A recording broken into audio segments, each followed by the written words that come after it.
वालेकुम my dear viewers, कैसे हैं आप? उम्मीद है आप सब खैरियत से होंगे और अपनी ज़िंदगी में कामयाबी और खुशी की तरफ गामज़न होंगे इंशाल्लाह। जी तो व्यूवर्स, हमारा लास्ट लेक्चर था एडवर्ब्स की डेफिनेशन पे। तो आज हम जो है काइंड्स ऑफ एडवर्ब्स को डिस्कस करने जा रहे हैं। जी एडवर्ब की जो काइंड्स हैं वो तीन होती हैं, थ्री काइंड्स हैं। कौन कौन सी हैं?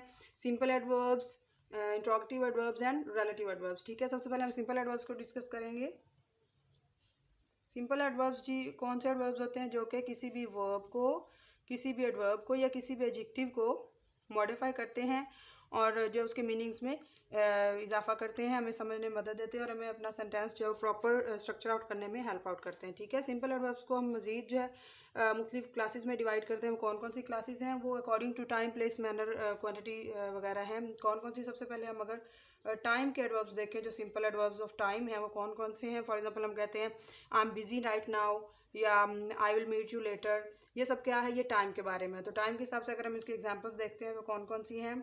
For example now, then, before, since, etcetera. मतलब जो भी टाइम के एडवर्ब्स होते हैं उन्हें हम क्या कहेंगे? Simple adverbs of time according to their class. ठीक है, उसके बाद अगर हम प्लेस के एडवर्ब्स को देखते हैं तो प्लेस के एडवर्ब्स हैं जी।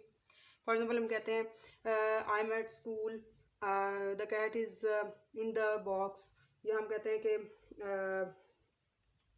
आई am here at my school. तो ये सारे क्या हैं? प्लेस के एडवर्ब्स हैं, सिंपल एडवर्ब्स। ठीक है, for example here, with in,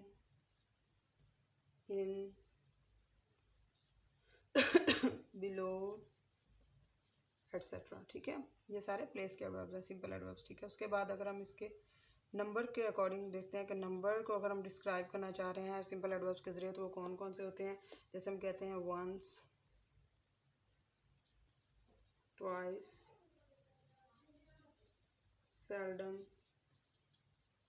never. ये क्या है? मतलब कि किसी भी चीज़ की काउंटिंग के हिसाब से हम इसे बता रहे हैं। या हम कहते हैं कि ऑलवेज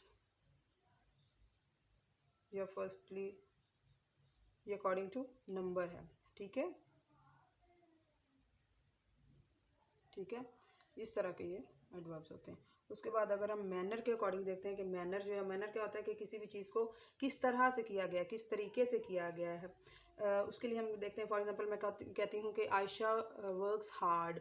तो काम करने को मतलब उसकी वर्ब जो है उसको हार्ड जो है वो मॉडिफाई कर रहा है कि काम करती है लेकिन मेहनत से करती है। तो इसका क्या मतलब है कि जो हार्ड वर्ड है वो उसका मैनर ऑफ वर्क है, मैनर ऑफ एक्शन है। ठीक है, तो इसके हम एग्जांपल्स अगर देखते हैं तो कौन कौन सी होती है मैनर की?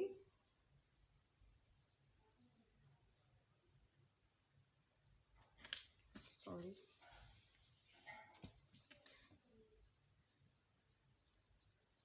ठीक है, मैनर की कौन कौन सी होती हैं? For example so, well,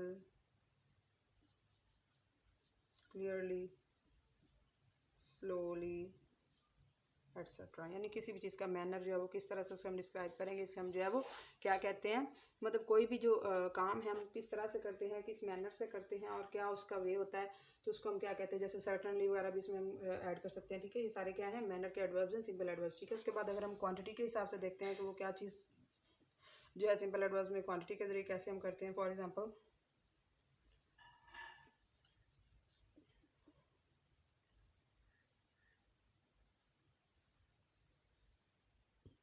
quantity के हिसाब से जो है किसी भी चीज़ की हम क्वांटिटी अगर बताना चाहते हैं, फॉर एग्जांपल मैं कहते हैं कि आई हैव मच मनी या I am so glad today. तो ये क्या है? सो या मच, इसमें जो हम एडवर्ब यूज़ करते हैं ये क्या है? क्वांटिटी का एडवर्ब है, किसी भी चीज़ की क्वांटिटी या मिकदार को बताता है। ठीक है, इसकी एग्जांपल्स हैं very, much, too, quite, most. ठीक है, एट्सेट्रा। इस तरह की ये और भी काफ़ी होते हैं। ठीक है, इसके बाद अगर हम देखते हैं कि जो है कोई भी जो एडवर्ब है उसके अगर हम उसको हम अफर्मेशन यानी किसी चीज़ की जो है तस्दीक के लिए या उसकी नफ़ी के लिए इस्तेमाल करते हैं, किसी भी चीज़ के लिए, किसी भी चीज़ को अफर्म करने के लिए या निगेट करने के लिए इस्तेमाल करते हैं, तो उसको हम क्या कहते हैं? उसको हम एडवर्ब ऑफ अफर्मेशन और निगेशन जो है वो कह सकते हैं। फॉर एग्जाम्पल वो कौन कौन से हैं?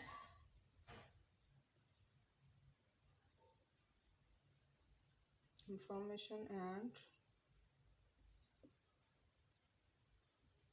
negation के एडवर्ब्स कौन कौन से हैं? जैसे हम कहते हैं yes, no, may, not at all, इस तरह के हम एडवर्ब्स जो यूज़ कर सकते हैं। बाय ऑल एंड ऑल जो है हम कह सकते हैं, बाय ऑल मीन्स कह सकते हैं, ठीक है, एट्सेट्रा। ये सारे कौन से एडवर्ब्स थे? अफर्मेशन के हैं और निगेशन के हैं। जैसे अफर्मेशन का अगर हम देखें यस है, मे है, इस तरह के हैं, या जो बाय ऑल मीन्स है, नॉट एट ऑल, नो वगैरह जो हैं वो निगेशन के एडवर्ब्स है, ठीक है जी। यहाँ तक हमारी जो सिंपल एडवर्ब्स की काइंड्स हैं वो भी चल रही हैं। इसके भी एक जो हमारी क्लास ऑफ सिंपल एडवर्ब्स है वो रिमेनिंग है, वो हम डिस्कस करते हैं अभी।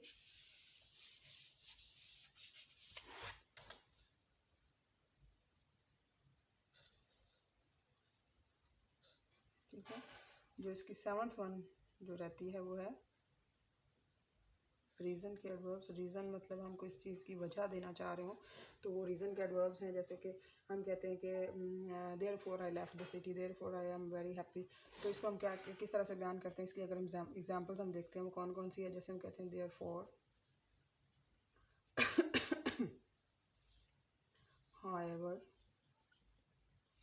या हैंस वगैरह हम कहते हैं, इन्हें हम क्या कहेंगे? ये कौन से एडवर्ब्स हैं? ये है रीज़न के एडवर्ब्स, सिंपल एडवर्ब्स, ठीक है।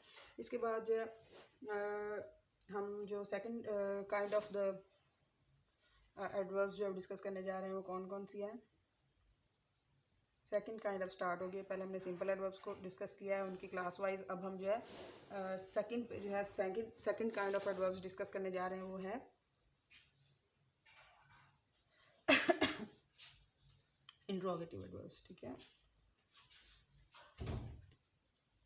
इंट्रोगेटिव एडवर्ब्स, इंट्रोगेटिव से ही पता चल रहा है मतलब कि कोई भी क्वेश्चनिंग करने के लिए हम जो एडवर्ब्स इस्तेमाल करते हैं उन्हें हम क्या कहेंगे? इंट्रोगेटिव एडवर्ब्स कहेंगे, ठीक है। और वो भी प्लेस, टाइम, मैनर, नंबर के हिसाब से ही हम उसे यूटिलाइज करते हैं। प्लेस के हिसाब से फॉर एग्जांपल हम कहते हैं, अगर हम प्लेस के लिहाज से पूछते तो हम कहते हैं कि वेयर आर यू स्टैंडिंग, ठीक है। तो ये क्या है? एडवर्ब ऑफ प्लेस है इंट्रोगेटिव एडवर्ब्स में, ठीक है। इसी तरह अगर हम टाइम के हिसाब से पूछते हैं तो हम कहेंगे व्हेन विल यू कम, ठीक है। तो ये जो है टाइम के लिहाज से हम टाइम के अकॉर्डिंग जो है इंट्रोगेटिव एडवर्ब इस तरह से बिल्डअप करते हैं। उसके बाद अगर हम नंबर के हिसाब से करें, नंबर के हिसाब से हम पूछेंगे कितनी दफ़ा या कितना, तो हम कहेंगे how often do you go there, कि आप कितनी दफ़ा वहाँ जाते हैं, किसी भी जगह के बारे में अगर हम पूछते हैं तो, ठीक है। इसी तरह अगर मैनर के लिहाज से हम देखते हैं, मैनर के हिसाब से हम पूछते हैं कि किस तरह से ये चीज़ हुई है, किस तरह से ये काम किया गया, तो हम कहते हैं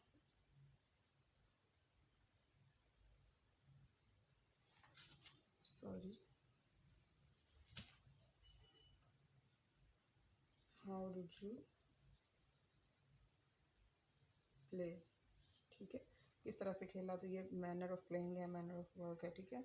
उसके बाद अगर हम क्वांटिटी को देखते हैं, किसी चीज़ की अगर हमें क्वांटिटी को डिस्क्राइब करना है तो हम इसको इस तरह से यूज़ करेंगे,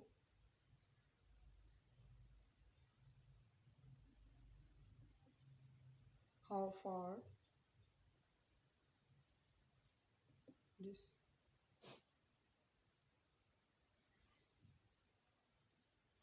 वर्ल्ड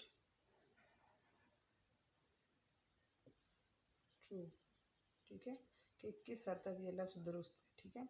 इस तरह अगर हम इसके कॉज या रीज़न को देखते हैं तो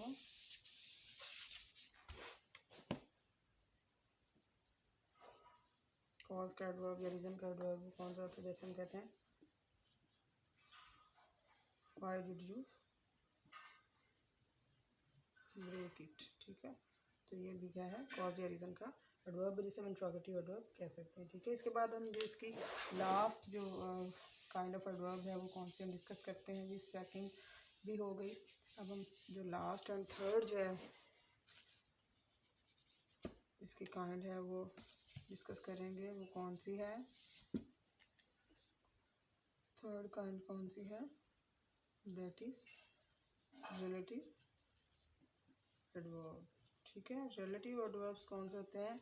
जो रिलेट करते हैं, जो किसी भी टू सेंटेंसेस को टुगेदर ज्वाइन करने के लिए इस्तेमाल होते हैं। तो ये एक तरह से जो है दो सेंटेंसेस को जब जोड़ते हैं तो वो एक डबल पार्ट ऑफ स्पीच बन जाता है। उसमें जो एडवर्ब भी साथ होता है और कंजंक्शन भी, जैसे कंबाइंड कर दिया जाए, इस तरह से ये सेंटेंस बनता है। जैसे हम कहते हैं this is where I met Ayesha. ठीक है, तो इसमें जो वेयर है ये क्या है? रिलेटिव एडवर्ब है। ये दो सेंटेंसेस को मिला रहा है कि ये वो जगह है जहाँ पे मैं आयशा से मिली। तो ये इस तरह से हम इसको रिलेट कर सकते हैं, कंबाइन कर सकते हैं। ठीक है, इस तरह अगर हम कहते हैं let me do what I want to. ठीक है, तो ये क्या है? इसमें भी वर्ड जो है वो दोनों को मिला रहा है, ये एडवर्ब है, तो इसको हम रिलेटिव एडवर्ब कहते हैं। ठीक है, let me do what I want to. तो ये जो है यहाँ पे हमारे जो एडवर्ब की काइंड्स हैं वो कंप्लीट हो गई हैं। आई होप कि आपको समझ आई होंगी विद वर्ड्स। मेरी इस वीडियो पे, इस लेक्चर पे जो है कमेंट भी कीजिएगा, इसको लाइक और शेयर भी कीजिएगा, और मेरे इस चैनल को सब्सक्राइब करना मत भूलिएगा। आई होप कि आपको यहाँ तक अच्छे से ग्रामर की समझ आ रही है, और इंशाल्लाह नेक्स्ट लेक्चर्स में भी आपको अच्छे से समझ आएगी। और जब तक आप मुझे इनकरेज नहीं करेंगे, मुझे कमेंट नहीं करेंगे, मुझे पता कैसे चलेगा कि आपको लेक्चर की समझ आई है या नहीं। तो इसलिए कमेंट करना जो है वो कभी भी मत भूलिएगा। और अपने पेरेंट्स की दुआएं लें, उनकी खिदमत करें, उनका अदब करें, उनका एहतराम करें, उनका कहना मानें, और अपनी ज़िंदगी में खुश रहें और अपनी ज़िंदगी में कामयाबियों को देखें।